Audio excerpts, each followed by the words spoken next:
नमस्कार मेरे प्यारे बच्चों, न्यूटन क्लासेज में आप सभी का स्वागत है। आज हम क्लास 12th के फिजिक्स का तीसरा क्लास लेकर के आए हैं। पहली क्लास में हम लोगों ने पढ़ा था वैद्युत आवेश के बारे में। दूसरा क्लास में हम लोगों ने पढ़ा था आवेशन की विधियां के बारे में। आज तीसरी क्लास में जो हम पढ़ने वाले हैं वो है किसी वस्तु में आवेश की गणना। किसी वस्तु में आवेश की गणना। मान लीजिए कोई वस्तु है जिसका आवेश कितना है, Q है। माना कि एक वस्तु जिसका आवेश कितना है, Q है। किसी वस्तु में आवेश का होना या ना होना, धन आवेश होना या ऋण आवेश होना, ये इलेक्ट्रॉन पर निर्भर करते हैं। वस्तु से इलेक्ट्रॉन निकलेंगे, धन आवेश। वस्तु में इलेक्ट्रॉन प्रवेश करेंगे, ऋण आवेश। तो हमने कहा कि वस्तु पर जो आवेश आएगा वो किसके कारण आएगा? इलेक्ट्रॉन के कारण होगा। प्रोटॉन के कारण कोई आवेश नहीं होता है। वो प्रोटॉन होते हैं किसी वस्तु के नाभिक में, और नाभिक का आकर्षण बल इतना मजबूत होता है कि कोई माइकल आज तक पैदा नहीं हुआ कि नाभिक से न्यूट्रॉन और प्रोटॉन की जोड़ी को तोड़ दे। तो वस्तु पर आवेश किसके कारण होता है? इलेक्ट्रॉन के कारण। हमने कहा माना कि एक वस्तु है जिसका आवेश कितना है, Q है। यदि किसी वस्तु पर एक इलेक्ट्रॉन कम या ज़्यादा है, एक इलेक्ट्रॉन कम या ज़्यादा है, तो इस पर आवेश Q बराबर 1e के बराबर होंगे। इस पर जो आवेश है किसके बराबर होगा? 1e के बराबर। यदि दो इलेक्ट्रॉन कम या ज़्यादा हो, यदि दो इलेक्ट्रॉन कम या ज़्यादा हो तो Q बराबर 2e हो जाएगा। इसी प्रकार 3 इलेक्ट्रॉन कम या ज़्यादा हो तो Q बराबर 3 हो जाएगा। हमने कहा इसी प्रकार वस्तु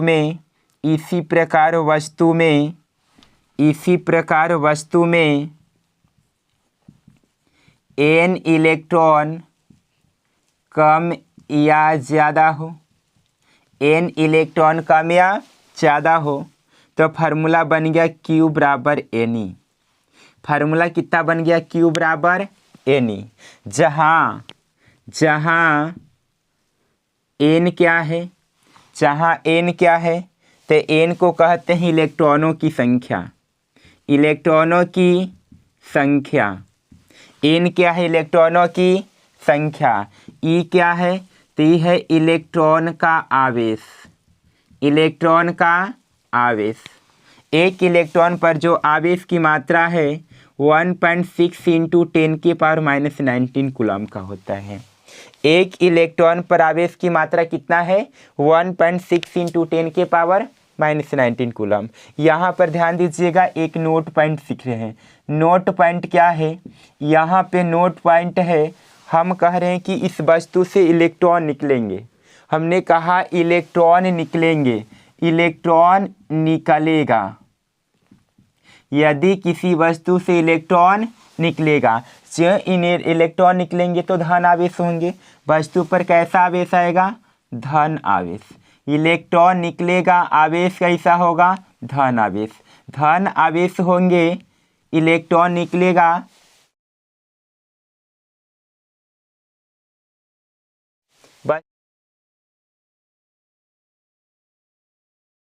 वस्तु पर धन आवेश होगा। वस्तु पर कैसा आवेश होगा? धन आवेश होगा। द्रव्यमान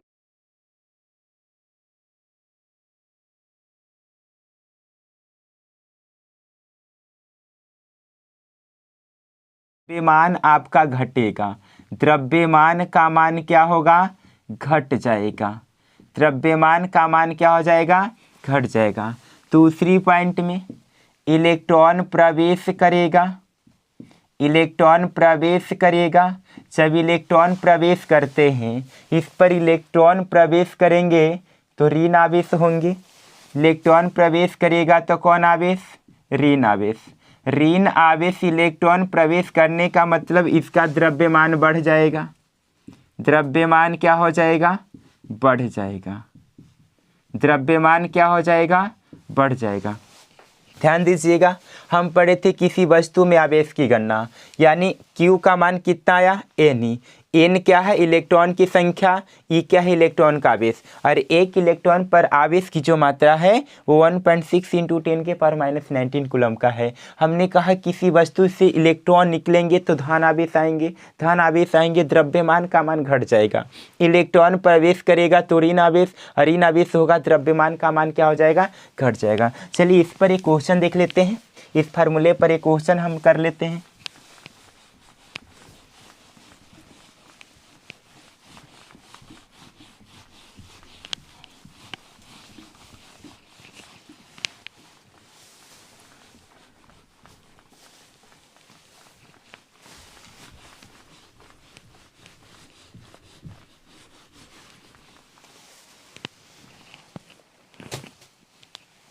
क्वेश्चन नोट कीजिएगा। क्वेश्चन क्या है, यदि किसी वस्तु पर 8 कूलम्ब का धन आवेश है। क्वेश्चन है यदि किसी वस्तु पर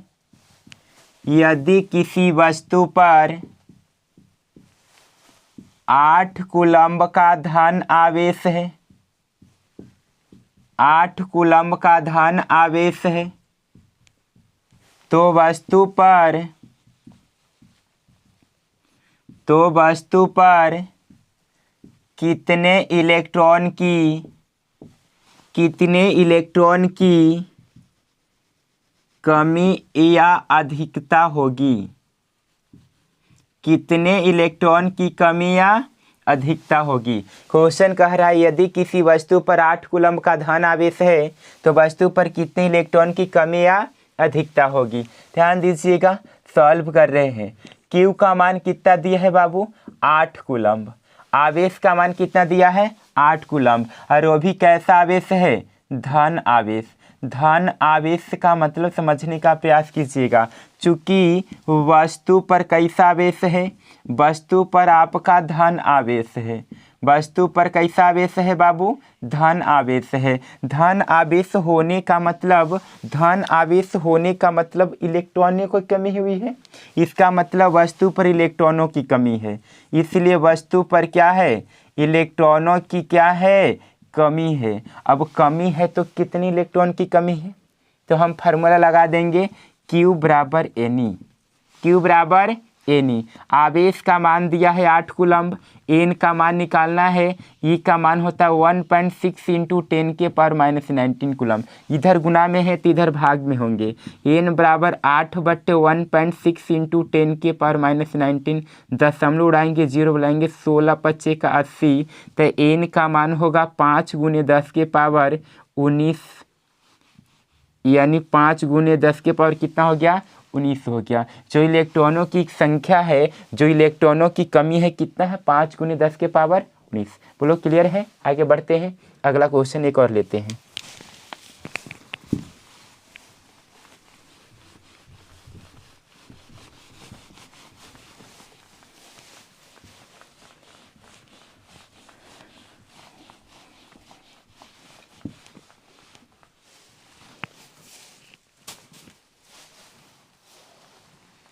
अगला क्वेश्चन कह रहा है यदि किसी वस्तु पर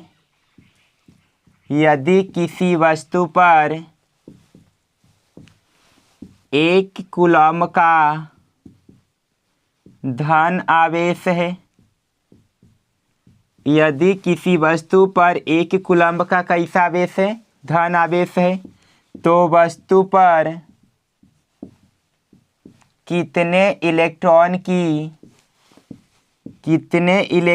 की कमी या अधिकता है, कितने इलेक्ट्रॉन की कमी या अधिकता है। चलिए ध्यान दीजिएगा। क्वेश्चन कह रहा है यदि किसी वस्तु पर 1 कूलम्ब का धन आवेश है तो वस्तु पर कितने इलेक्ट्रॉन की कमी या अधिकता होगी। क्वेश्चन सॉल्व करते हैं, ध्यान देंगे। क्या कह रहा है, Q का मान दिया है 1 कूलम्ब, आवेश कितना है बाबू, 1 कूलम्ब है। हमें N की वैल्यू चाहिए, N का मान पूछ रहा है कितने इलेक्ट्रॉन की कमी या अधिकता है। तो आपका कूलम्ब दिया वो भी कैसा है, धन आवेश है। धन आवेश कहने का मतलब चूंकि वस्तु पर कैसा आवेश है, वस्तु पर धन आवेश है। धन आवेश कहने का मतलब वस्तु पर इलेक्ट्रॉनों की कमी है। वस्तु पर इलेक्ट्रॉनों की क्या है, इलेक्ट्रॉनों की कमी है। अब कमी है तो कितने इलेक्ट्रॉन की कमी है, तो फार्मूला लगेगा Q बराबर एन, Q बराबर एन। आवेश का मान 1 कूलम्ब, एन ई का मान होता है 1.6 इंटू 10⁻⁻19 कूलम्ब का। एन बराबर 1/1.6 इंटू 10⁻⁻19 भाग देंगे तो यहाँ 10/16 हो जाएगा और गुना 10⁻19 हो जाएगा। 1 0 इनसे हम भीख मांगेंगे तो 100/16 आई इंटू 10⁻19 कूलम्ब भाग देंगे 6.25 मरतबे कटेगा तो यहाँ 6.25 गुने 10⁻19। आपको कहीं कहीं बुक में सॉरी गलत यहाँ पे कर दिए हैं, 1 0 मांगेंगे तो यहाँ पे 18 होगा। अब कहीं कहीं बुक में आपको यही आंसर दे देगा। बाबू आंसर पूर्ण रूप से यह सही नहीं है, आपका आंसर गलत है, क्योंकि कोई भी संख्या एक पूर्ण संख्या होती है। तो n का मान आपका मिलेगा 625 गुने 10⁻16 संख्या है, कोई मात्रक उपत्रक नहीं लगेंगे। तो हमने कहा ये जो 625 गुने 10⁻16 आया है ये आपका पूर्ण संख्या है, आपका राइट आंसर यहीं पे होंगे।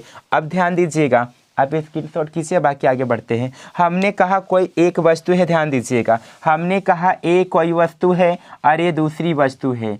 किसी वस्तु से इलेक्ट्रॉन निकलेंगे, 1 इलेक्ट्रॉन निकलेंगे, 2 निकलेंगे, 3 निकलेंगे, 4 निकलेंगे, 5 निकलेंगे, 10 निकलेंगे, 20 निकलेंगे, सदैव एक पूर्ण संख्या निकलेगी। यानी यहाँ पे जो इलेक्ट्रॉनों की संख्या है वो कैसी है, एक पूर्ण संख्या है, हमेशा एक पूर्ण संख्या निकलता है। ये 6.25 हो गया, 5.25 हो गए, 3.25 हो गया, ये सब इलेक्ट्रॉनों की संख्या निकलती, सब बदतमीजी के पद हैं, हमेशा एक पूर्ण संख्या निकलती है। इलेक्ट्रॉनों की संख्या कैसे निकलेगी बाबू, एक पूर्ण संख्या। और ये पूर्ण संख्या को ही क्या कहते हैं, आवेश का क्वांटीकरण कहते हैं। क्या कहते हैं, आवेश का क्वांटीकरण। क्लास 12th के लिए इंपॉर्टेंट क्वेश्चन है, फिर भी क्वेश्चन पूछा जाएगा, आवेश का क्वांटीकरण क्या है, समझाइए।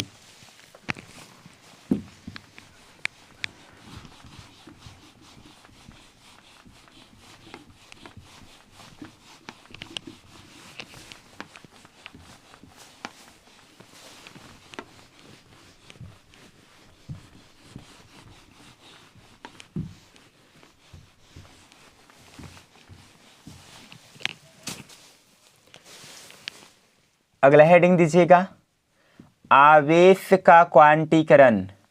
आवेश का क्वांटीकरण, आवेश का क्वांटीकरण इंपॉर्टेंट क्वेश्चन है आपके लिए, बिहार बोर्ड के नज़रिए से बहुत ही इंपॉर्टेंट है बाबू। VVI क्वेश्चन ये है, हमने कहा आवेश का क्वांटीकरण से आप क्या समझते हो, आवेश का क्वांटीकरण है क्या, तो हम कह रहे हैं होता है किसी वस्तु में आवेश सदैव इलेक्ट्रॉन के आवेश का, इलेक्ट्रॉन के आवेश के सदैव एक पूर्ण गुणज होता है। किसी वस्तु में आवेश सदैव इलेक्ट्रॉन के आवेश का एक पूर्ण गुणज होता है, एक पूर्ण गुणज होता है, एक पूर्ण गुणज होता है जिसे आवेश का क्वांटीकरण कहते हैं, जिसे आवेश का क्वांटीकरण कहते हैं। क्या कहते हैं, आवेश का क्वांटीकरण कहते हैं। क्या कहते हैं बाबू, आवेश का क्वांटीकरण कहते हैं। आवेश का क्वांटीकरण अर्थात Q बराबर, अर्थात Q बराबर प्लस माइनस एनी, अर्थात Q बराबर फार्मूला क्या होता है, प्लस माइनस एनी। अब हम पढ़ने वाले हैं आवेश तथा द्रव्यमान में अंतर। इसके बाद हम क्या पढ़ेंगे, आवेश तथा द्रव्यमान में अंतर। आवेश का क्वांटीकरण आपके लिए इंपॉर्टेंट क्वेश्चन है, बोलेगा किसी वस्तु में आवेश जब इलेक्ट्रॉन के आवेश का एक पूर्ण गुणज होता है जिसे हम क्या कहते हैं, आवेश का क्वांटीकरण कहते हैं। अगला क्वेश्चन नोट कीजिएगा, आगे हम पढ़ने वाले हैं आवेश तथा द्रव्यमान में अंतर। आवेश तथा द्रव्यमान में अंतर, आवेश तथा द्रव्यमान में अंतर। अगला क्वेश्चन है आवेश तथा द्रव्यमान में अंतर, द्रव्यमान में अंतर, आवेश तथा द्रव्यमान में अंतर। आवेश और द्रव्यमान में क्या पढ़ेंगे, एक तरफ लिखिएगा आवेश और एक तरफ नोट कीजिएगा द्रव्यमान। एक तरफ आवेश, दूसरी तरफ क्या है, द्रव्यमान है। आवेश और द्रव्यमान में क्या पढ़ेंगे, अंतर पढ़ेंगे। सबसे पहला पॉइंट कहता है, पहला अंतर में कहा कि आवेश धनात्मक, ऋणात्मक और शून्य तीनों होते हैं। द्रव्यमान का मान सदैव और सदैव क्या होती है, धनात्मक होती है। तो पहला अंतर नोट कीजिएगा, आवेश का मान, आवेश का मान, आवेश का मान धनात्मक, ऋणात्मक और शून्य तीनों होता है, और शून्य तीनों होता है। द्रव्यमान में पहला अंतर, द्रव्यमान का मान, द्रव्यमान का मान सदैव और सदैव क्या होती है, धनात्मक होती है। द्रव्यमान का मान सदैव और सदैव धनात्मक होती है, धनात्मक होती है। यानी द्रव्यमान का मान कभी ऋणात्मक होता नहीं है। दूसरा अंतर आवेश में, द्रव्यमान के बिना आवेश संभव नहीं है। कब द्रव्यमान नहीं होगा आवेश का मान संभव नहीं है। तो दूसरा अंतर में लिखेंगे, द्रव्यमान के बिना, द्रव्यमान के बिना आवेश संभव नहीं है, आवेश संभव नहीं है।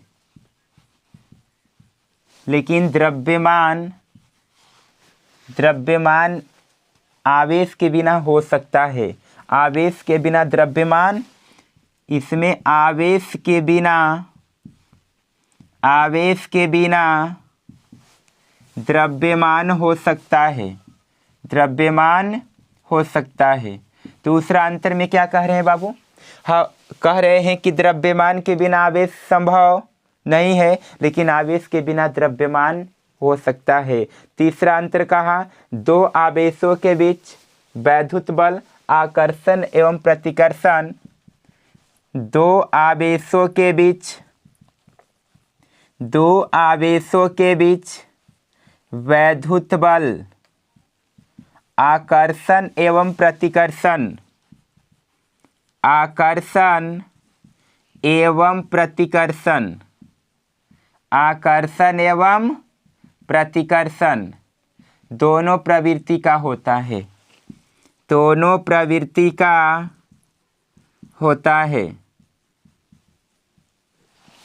और इसमें तीसरा अंतर इसमें क्या कह रहे हैं कि द्रव्यमान का मान केवल और केवल आकर्षण प्रवृत्ति का होता है।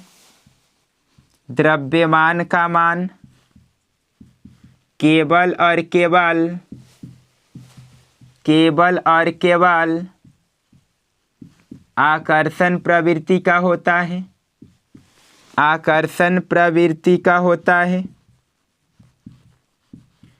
केवल और केवल आकर्षण प्रवृत्ति का होता है।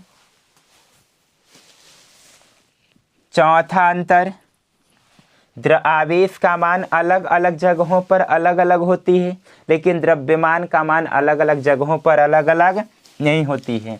चौथा अंतर नोट करेंगे, आवेश का मान, आवेश का मान अलग अलग जगहों पर, अलग अलग जगहों पर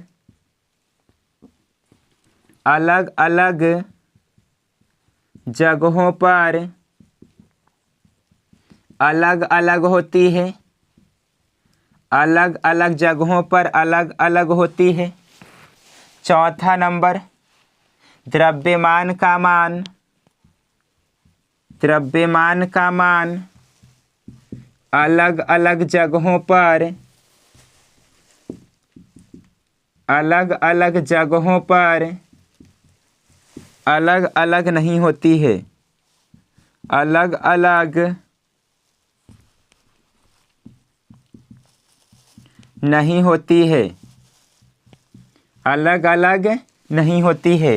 पांचवा अंतर नोट कीजिएगा, आवेश का क्वांटीकरण होता है लेकिन द्रव्यमान का कोई क्वांटीकरण होता नहीं है। पांचवा अंतर नोट कर लीजिएगा, आवेश का क्वांटीकरण होता है लेकिन द्रव्यमान का कोई क्वांटीकरण होता नहीं है। हमारी वीडियो बहुत लंबी होती जा रही है बाबू, इसलिए आज की क्लास को यहीं पे रखते हैं।